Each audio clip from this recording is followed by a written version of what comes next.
আসসালামু আলাইকুম ভাবি। ভাবি বস কই? আমি বসের কর্মচারী। এই তুমি ওখানে ঢুকো না ভাবি, এক গ্লাস পানি দাও তো। এই শুনছো? কই তুমি? এদিকে এসো।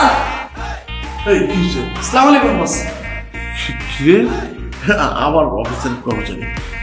এইটা কি? বস আমার ওয়াইফ। ঠিক আছে, সবকিছু বলা নাই কোয়া নাই, তুমি এখানে মানে সিচুয়েশন আছে না, ফ্যামিলি বাসা না, এটা এখানে কি মানে কাহিনী কি? বস বাড়িওয়ালা বাসাতে বাইর করে দিছে।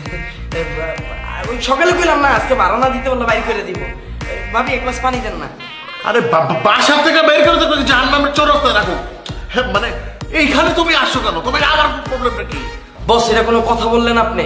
এই ঢাকা শহরে আমার কেউ আছে? আমার মাথার উপরে যদি একটা ছাদ থেকে থাকে ওটা তো আপনি। আর আমি কই যাবো?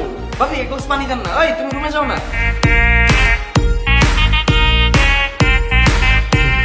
সে জীবনে তুই কে লেগে ভেজাল না হয় তো সমস্যাটা কি ভাই?